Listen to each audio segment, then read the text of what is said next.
Crimea is the fate-determining terrain of this war. As long as Russia holds the peninsula, it controls the Black Sea Fleet, southern logistics, and the Sea of Azov. For Ukraine, Crimea is the absolute point of lasting peace. This war does not end without the peninsula being liberated. For this reason, Ukraine is implementing a systematic attrition policy toward Crimea, cutting supply lines, striking fuel depots, dismantling air defense, and making the peninsula unlivable step by step. The latest link of this strategy came on the night of June 3rd. Drones struck critical facilities across the peninsula, and Russia activated its now routine reflex. The Kerch Bridge was once again closed to traffic. Millions of people on the peninsula once again lost their connection to the outside world in panic. This is no longer an ordinary attack. It's the latest step in the strategy of making Crimea unlivable. The night that step was taken, nearly every corner of Crimea came under fire simultaneously. The attack's first targets were two fuel depots in the Gavadelskoye area near Simferopol, critical facilities serving both civilian and military vehicles in Crimea. These depots had been struck before in October, and Russia had repaired and recommissioned them. Ukraine strikes the same targets again after they're repaired.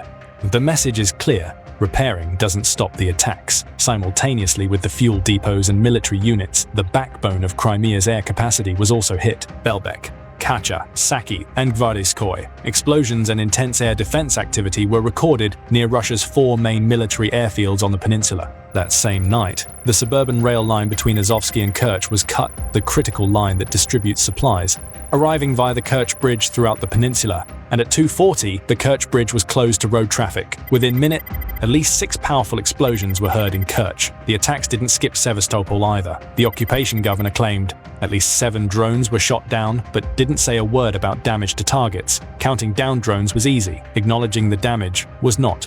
They don't want to acknowledge the damage, but the consequences aren't waiting for acknowledgement, because every target struck that night was a different link of Crimea's logistics chain, and that chain is now being strangled from 3 layers. First layer, external resupply, was already cut. Crimea has 3 lines connecting it to Russia: the Kerch Bridge, the ferry line, and the R280 Novorossiya highway.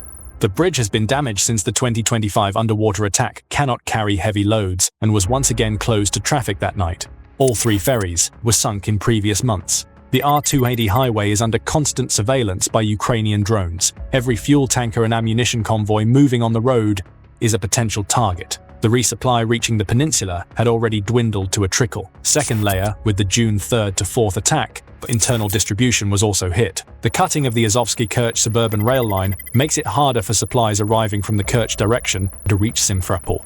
This line is the main corridor through which the limited resupply crossing the bridge is distributed within the peninsula. The striking of the Simferopol fuel depot destroyed the distribution point itself. Fuel arriving from outside in small amounts can no longer find a place to be stored and distributed. Third layer, air capacity paralyzed. The targeting of 4 military airfields on the same night directly affects Russia's air operations in Crimea. With jet fuel already restricted, the striking of airfield infrastructure also narrows flight capacity. Air defense systems are consuming ammunition, but resupply isn't coming. Fighter jets cannot take off, and maintenance cycles are disrupted. The combined effect of these 3 layers is turning into a concrete operational crisis for the 60,000 to 70,000 Russian soldiers on the peninsula. Armored vehicles cannot move without fuel. A T-72 tank burns 260 liters per 100 kilometers, and that fuel is no longer coming. Rotation between units cannot be performed. Elements on the front line are stuck in their positions, and fatigue is accumulating. Ammunition convoys must set out under drone surveillance on the R280. Every convoy is a potential target. Air defense systems are consuming ammunition, but resupply isn't arriving. Dozens of engagements were conducted in Sevastopol on the night of the attack, and each engagement eroded stocks a little more. And perhaps the most critical cycle is this: as air defense weakens, more drones get through. As more drones get through, more depots and supply points are struck. As more supply points are struck, air defense weakens further. The Crimea garrison is turning into a fortress whose feeding has been cut. The soldiers are still inside, but their capacity to fight is eroding every day. The severity of this picture is shown by Occupation Administration leader Aksionov's own words. He announced that it could take about a month for the fuel situation to return to normal. This is a serious departure from the Kremlin's "everything is under control" narrative. A month is a long time for units waiting for ammunition at the front and civilians waiting in gasoline lines, and there is no guarantee that Ukraine will stop striking during that month. Aksionov said a month. Ukraine may not give a month, even Aksionov being able to say a month is optimistic, because in that month, he also needs to factor in repairing Crimea's air defense.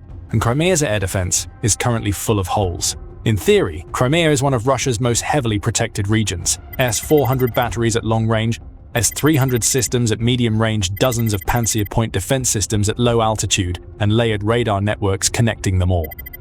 On paper, a drone shouldn't be able to penetrate these layers, but on the night of the attack, this defense failed to protect the targets, and the reason is not a single night's failure. Ukraine has been dismantling these layers, one by one, for months. Ukraine has been conducting a SEED-ADED campaign in Crimea since 2025. Suppression and destruction of enemy air defense operations. The targeting logic is simple, but effective. First, strike the radars, then clean up the unprotected launchers. When radars are hit, the system loses its seeing ability.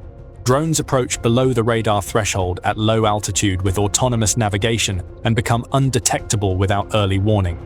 In May 2026 alone, 28 air defense assets were neutralized. Radars, Pantsir launchers, and command vehicles. Pantsir S-1 systems are targeted particularly frequently because they're deployed on the front line against the drone threat, and being on the front line places them in the most vulnerable position. Ukrainian FPV drones detect the active Pantsir radar, follow the signal to dive toward the source, and disable the system with a 158-kilogram warhead.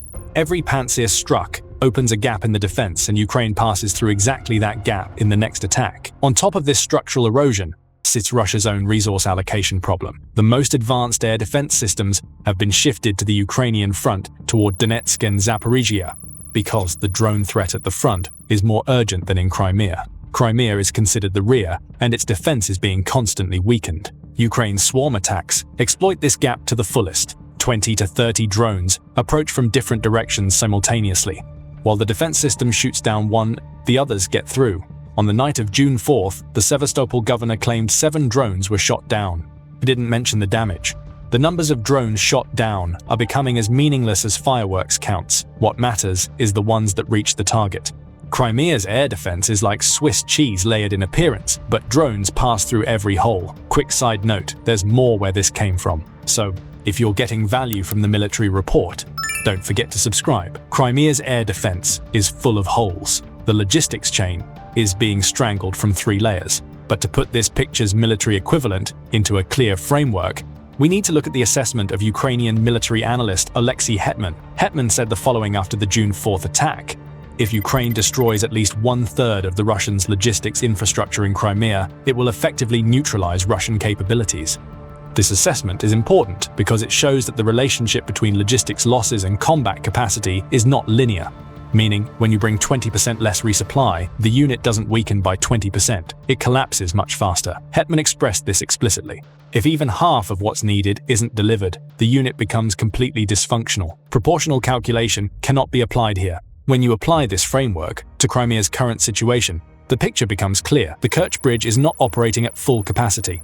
3 ferries have been sunk, the R-280 is under drone control. The internal distribution rail line has been cut, and fuel depots have been struck repeatedly. It's not possible to know exactly how much of the resupply reaching the Crimea garrison has been cut, but Aksionov's 1-month confession and the transition to a gasoline ration system show that the threshold is dangerously approaching. Hetman also warned, if this continues for a few more months, a big question mark will emerge. Not just the fuel obtained with coupons, but the military units in Crimea will also pose a major problem. The Crimea garrison has not yet collapsed, but with every attack, it moves a little closer to Hetman's threshold. Hetman's threshold applies to military units, but the civilian reflection of approaching that threshold is already visible on Crimea's streets. The fuel crisis in Crimea started before the latest attacks. Restrictions on gasoline sales have been in place since May 30th. In Sevastopol, fuel is sold only with prepayment and coupons. Purchases in jerry cans are completely banned. When coupon-free sales were introduced for the first time a few days ago, lines instantly formed for kilometers at stations. Lines reaching 2 kilometers in Yevpatoria and 3 kilometers in other cities were observed. While fuel tankers wait in line for ferry crossings, lines also grow at pumps inside the peninsula, waiting on both sides. But the crisis isn't only at gas stations. It's seeping into every layer of daily life. The agricultural season has started, but farmers cannot find diesel to plow their fields. Transport companies are reducing their delivery runs. The variety of products reaching markets is narrowing, and prices are rising. Hospitals and emergency rooms are struggling to find generator fuel. Black marketeers are selling at 3 to 4 times the official price. And the Kremlin isn't even trying to stop this, because if it shuts down the black market, the last remaining distribution channel closes too. Fuel in Crimea is no longer a commercial product, but a survival tool. And the striking of the Simferopol depot on the night of June 4th narrowed the largest source of that tool even further. The most striking indicator of this picture comes from Crimea's own streets. During the hours when coupon-free sales began in Sevastopol, the lines that formed blocked the city's main arteries. People start queuing from midnight. Some wait in line, sleeping in their cars. On the peninsula annexed by the country that exports energy to the world, people are spending the night in their cars for gasoline. This image alone disproves the Kremlin's everything is normal in Crimea narrative.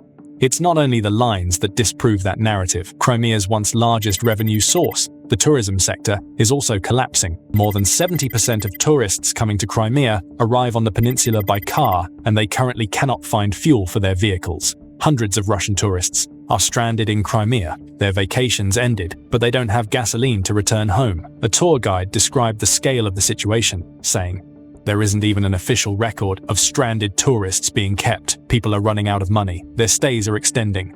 But nobody is covering the costs," and added, "There is uncertainty and fear that the situation will get even worse tomorrow." The latest attacks made this picture even heavier. Throughout the night, explosions were heard in every corner of the peninsula. Air warnings were issued, and the Kerch Bridge was closed to traffic. Vacationing families listened to explosion sounds from their hotel rooms. Tourists arriving via the land corridor traveled on the R288 under drone threat. The summer season normally begins in June, but this year, the start of the season was greeted by explosion sounds. Russian blogger Sergei is now speaking openly. "I strongly advise my acquaintances not to go to Crimea. The risks are high." The authorities should honestly warn Russians, but the regime of silence and beauty continues. The numbers also support this call. Reservations in Feodosia dropped 10%, with 5 to 10% cancellations recorded at small hotels on the southern coasts.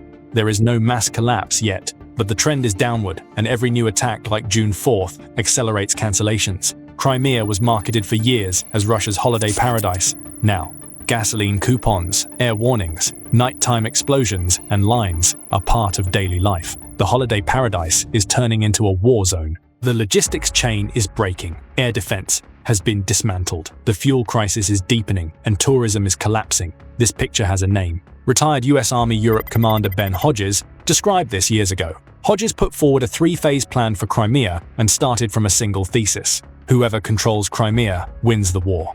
The first phase is isolation, logistically severing Crimea from Russia, cutting the bridge, ferries, and highway. The 3 layers we described are exactly this, and all 3 lines are either cut or under serious pressure. Hodges' first phase is not complete, but is nearing completion. The second phase is making Crimea unlivable, delivering the message that the cost of staying here is too high, by continuously striking military targets.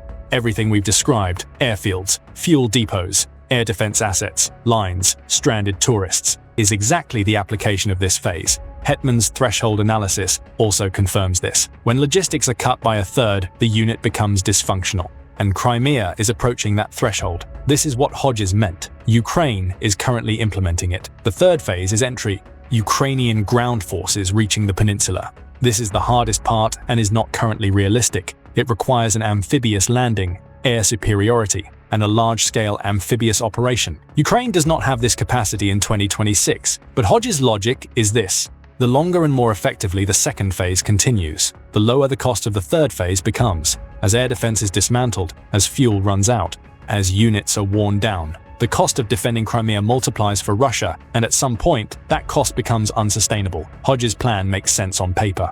But Hodges has made optimistic predictions before. In 2023, he said Crimea will be liberated that summer. It didn't happen. The plan's logic may be correct, but its timing keeps slipping, and Russia's cards in Crimea cannot be underestimated. There are 60 to 70,000 soldiers stationed on the peninsula.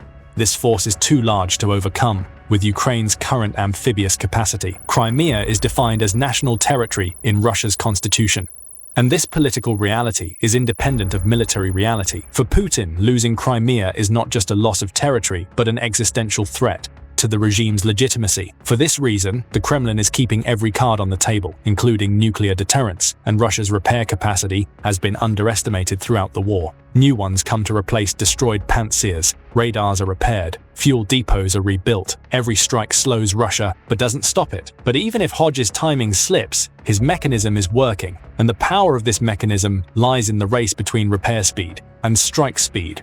Russia repairs, but Ukraine strikes faster than what's repaired. ISW and the Atlantic Council don't expect a dramatic change in 2026, but they confirm that pressure is increasing and that the cost of defending Crimea for Russia is growing exponentially. And Hetman's threshold reminds us that Russia falling behind in this race is not a linear loss. At a certain point, there is sudden collapse. Crimea is the fate-determining terrain of this war, and the balance on that terrain is shifting. Ukraine is making the peninsula unlivable. Step by step, supply lines are cut, air defense has been dismantled, fuel is running out, tourists are fleeing, and military units are approaching Hetman's threshold. Russia is still on the peninsula, but every passing day, the cost of staying there increases, and Ukraine will continue to increase that cost. For more insightful analysis and military videos, subscribe to the Military Report today, and thank you as always for watching.